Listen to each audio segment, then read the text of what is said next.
तीन काम युवाओं को बहुत मैं बताता हूं, तीन बात आज ये समझ के चले जाना, बस इसमें सब आ जाएगा।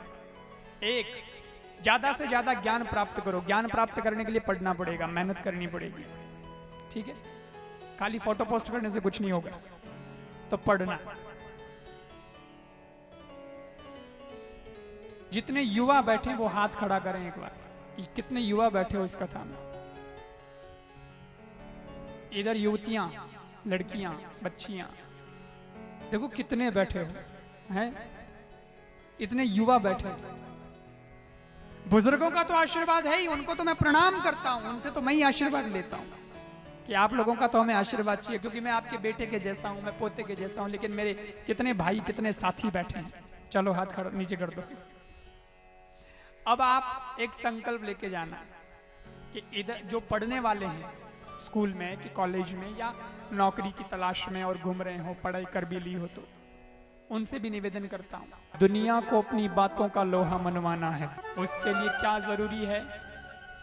एजुकेशन, शिक्षा बहुत जरूरी है, क्योंकि बिना शिक्षा के दिशा नहीं मिलती और बिना दिशा के दशा नहीं बदलती।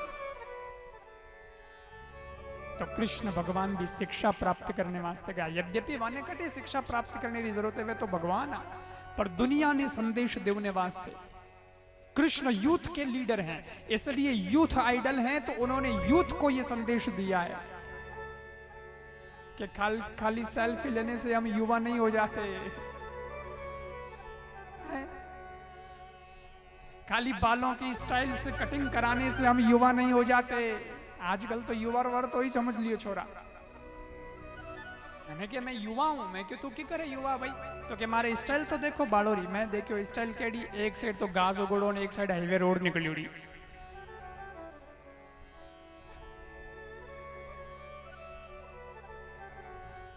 फैशन है, चलती है, लेकिन खाली स्टाइल से युवा नहीं हो जाते, उसके लिए एजुकेशन चाहिए, शिक्षा चाहिए। मैं आपसे निवेदन करना चाहता हूं, मैं देखो सबसे ज्यादा मेरा काम युवाओं में पड़ता है और युवा बहुत मेरे से जुड़े हुए हैं, ये मेरे लिए खुशी की बात है। और मैं इसीलिए प्रयास करता हूं कि जहां भी जाता हूं तो वहां युवाओं की बात करता हूं। नए नए क्षेत्र में जाता हूं तो पहले 2-3 दिन लोग मेरे को सुनते हैं, उसके बाद धीरे धीरे उनको समझ में आता है कि हाँ ये महाराज क्या बात कह रहे हैं। क्योंकि मैं खाली कथा वाचक नहीं हूं, कथा वाचना काम में नहीं है मेरा कि किताब खोल दो और पढ़ लो, कृष्ण ने ये किया, रुक्मणी जी के साथ ब्याह हुआ, ये हुआ ना, लो कथा वो तो घर ही पांच लो तो मन गुण बुलावे बजे। मैं तो, मेरा काम तो यह है कि दुनिया जिस तरफ चल रही है उस भीड़ के अंदर अपने आप को भी घुसा देना और भीड़ का हिस्सा बन जाना, ये मेरा काम नहीं है, बल्कि उस भीड़ में भी आपका चेहरा अलग से दिखे और जब आप बात कहें तो वो भीड़ आपकी बात को सुने और अपने जीवन की दिशा तय करे, ये मेरा काम।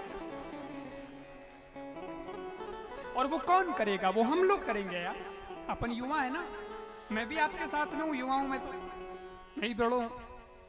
और सारा युवा जका है वे अगर ठान ले और सही दिशा पकड़ ले तो जीवन वास्तव में बन सकता है।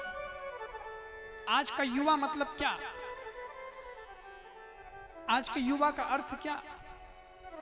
देखो, कृष्ण के सामने बहुत चुनौतियां थी, लेकिन उन्होंने चुनौती का सामना किया और धारा से विपरीत चले।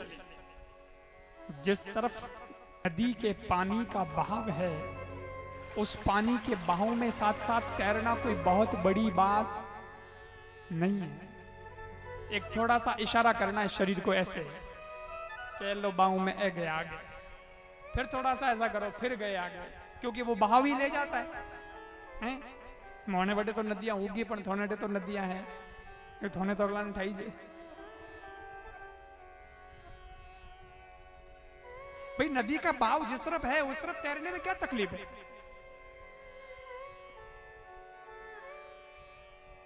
विशेषता तो यह है कि नदी का बहाव जिस तरफ है उससे उल्टा तैर के मंजिल तक जाना। यह है विशेषता कि इस आदमी ने दम लगाया ऐसा, सबको पछाड़ा और बहाव से विपरीत चला, धारा से उल्टा चला और उसने मंजिल पाई। आज कोई वृद्ध ऐसा कर सके या नहीं मुझे नहीं मालूम है, लेकिन आज भारत का युवा अगर चाहे तो दुनिया जिस तरफ अंधी दौड़ में दौड़ रही है उससे विपरीत अपने आप को प्रकाश की ओर ले जा सकता है और दुनिया में एक इतिहास बना सकता है।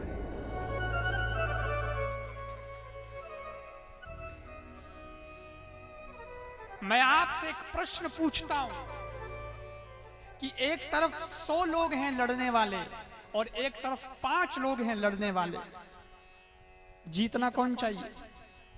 कौन जीतेगा, 100 वाले या 5 वाले? क्यों? 100 लोग हैं, उनमें ताकत ज्यादा है कि 5 में ताकत ज्यादा है? 100 में ताकत ज्यादा है। दुनिया तो कहेगी कि 100 वाले जीते और वही जीतने चाहिए हिसाब से, क्योंकि वो 100 है भाई, या तो 5 है, कहीं कर सके। 5 जनों ने तो संभाल सके, लेकिन 100 जनों ने क्या संभाले 5 मिले। लेकिन इतिहास कहता है, महाभारत की कथा कहती है कि 100 कौरव और उधर 5 पांडव, और 100 कौरव हारे और 5 पांडव जीते, क्योंकि 5 पांडवों के साथ कृष्ण खड़े थे। उन्होंने कहा विपरीत धारा में चलकर ही तो मंजिल पाना है यार, यही तो करके दिखाना है दुनिया को। जिता दिया तो क्या हम युवा नहीं कर सकते? मैं युवाओं से बात करता हूं तो कहते वो तो उनको सब सुविधा है, वो तो बहुत बड़े हैं, उन्होंने कर लिया, हम नहीं कर सकते महाराज, हम तो गांव के हैं। कोई कहे हमारे तो बहुत गरीबी है, कोई कहेगा हमारे तो ये व्यवस्था नहीं है, वो व्यवस्था नहीं है, ये नहीं है, वो नहीं है। कई तो कई कहे वे तो बिदमा खावे जने दिमाग तोड़े, मोने कठे बिदमा खाऊने मैं कई कर सकूं।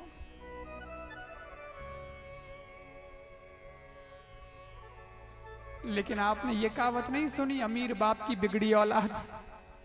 ये भी तो कहावत है।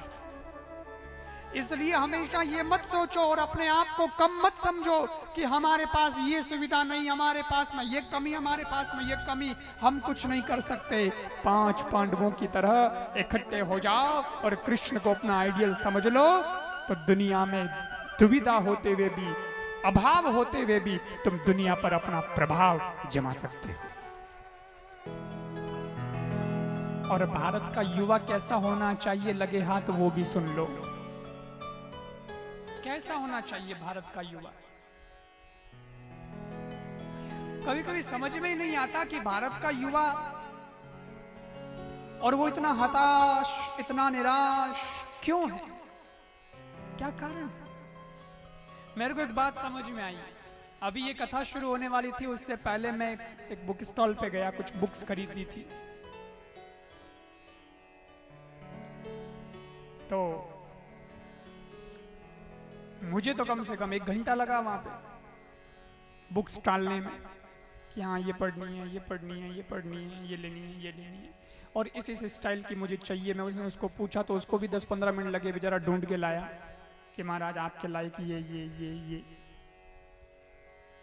और इतनी बड़ी बुक स्टॉल है, उसमें इतनी सारी किताबें पढ़ी है, लेकिन उस 1 घंटे में 2-4 लड़कियां, 2-1 लड़के आए, तो मैंने उनकी बात को सुना कि वो क्या कह रहे हैं। वो सीधा आते स्टॉल पे आकर के शॉपकीपर से बोलते हैं, दुकानदार से बोलते हैं, नॉवेल्स हैं, नॉवेल्स, उपन्यास? बोले हाँ है भाई, हमारा तो धंधा है, सब रखना पड़ता है हमको। तो बोले ठीक है, कोई टाइम पास वाला बढ़िया उपन्यास को निकाल के दे दो। कोई नाम भी बता रहे थे, बोले ये वाला दे दो। और एक लड़की आई तो वो बोली हैरी पॉटर की बुक है, हैरी पॉटर दे दो। किसी ने ये नहीं कहा कि कोई हमें भगत सिंह की किताब दे दो, कोई महाराणा प्रताप की किताब दे दो। मुझे लगा कि ये यहीं गड़बड़ हो रही है। भारत का युवा अगर वो बाहर को दूसरों को पढ़ेगा तब अपने आप की विरासत को कैसे समझ पाएगा कि हमारे पुरोधा, हमारे पूर्वज कैसे थे। आज के देश के युवा को स्वामी विवेकानंद की पढ़ने की आवश्यकता है। आज के युवा को महाराणा प्रताप को पढ़ने की आवश्यकता है। आज के बच्चों को भगत सिंह को पढ़ने की आवश्यकता है। और जिस दिन इनको पढ़ना शुरू कर दोगे, देखना उस दिन आपके शरीर के अंदर जो खून है, अभी तो वो चल रहा है, फिर दौड़ेगा और दौड़ेगा। वो दौड़ेगा तो सही, पर किसके लिए? अपने लिए नहीं, अपने देश के लिए। विचार बदल जाएंगे, सोच बदल जाएगी। किताबें आपके जीवन में सबसे बड़ी दोस्त हैं आपकी। लेकिन मैं कई बार कहता हूं कि युवाओं, फेसबुक का अकाउंट बनाना जानते हो, बहुत अच्छी बात है। फेसबुक चलाना जानते हो, अच्छी बात है। लाइक करना और लाइक लेना जानते हो, अच्छी बात है। कमेंट करना भी जानते हो, कमेंट पढ़ना भी जानते हो, अच्छी बात है। परंतु केवल फेसबुक से जिंदगी नहीं बनेगी, साथ में नोटबुक भी रखना शुरू कर दो। जरा अपने हाथ में मोबाइल के साथ साथ कलम भी पकड़ना शुरू कर दो और उससे कुछ रचना भी करना शुरू कर दो। तब जाके देश बनेगा, तब जाके।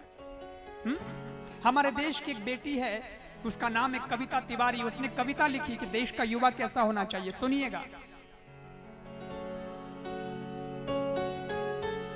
कथानक व्याकरण समझे तो सुरभित छंद हो जाए। कथानक व्याकरण समझे तो सुरभित छंद हो जाए। हमारे देश में फिर से सुखद मकरंद हो जाए। हमारे देश में फिर से सुखद मकरंद हो जाए। मेरे ईश्वर, मेरे दाता, ये कविता मांगती तुझसे। और अब अंतिम पंक्ति बोलने वाला हूं, और अंतिम पंक्ति में आप सबके हाथ उठें, खासकर युवा साथियों के। और अगर गा सको तो मेरे पीछे वो पंक्ति गाना, बहुत जान देगी आपको। मेरे ईश्वर, मेरे दाता, ये कविता मांगती तुझसे। क्या?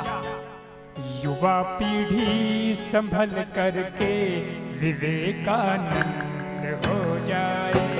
युवा पीढ़ी संभल करके विवेकानंद हो जाए। युवा पीढ़ी संभल करके विवेकानंद हो जाए। विवेकानंद हो जाए। तो समझ में आया? युवा क्या हो? विवेकानंद हो, तो जीवन में आनंद हो जाएगा। पहला काम ये करना है कि हमें ज्ञान बढ़ाना है। दूसरा काम क्या करना है? खूब परिश्रम करना है, मेहनत करनी है। और तीसरा काम, महत्वाकांक्षा कम से कम रखो। ज्यादा महत्वाकांक्षी मत हो जाओ। एक काम हासिल कर लो, एक काम पूरा हो जाए, फिर दूसरे पे आओ। वो पूरा एक साथ 10 काम मत फैला दो। ये कर लो, ये कर लो, ये कर लो, ये कर लो, कि नहीं वे बजे कहीं नहीं होगा।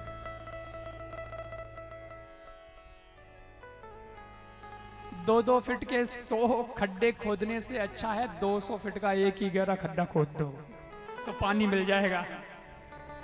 बाकी कितने खड्डे खोद दो, जमीन खराब हो जाए, कहीं नहीं मिले, है ना। इसलिए महत्वाकांक्षा कम से कम रखो। अब उल्टा हो गया, ज्ञान कम, परिश्रम कम और महत्वाकांक्षा केड़ी, अपना केड़ा, रातों रात टाटा बिरला अंबानी बन जावा, यूं कोई बनी जे।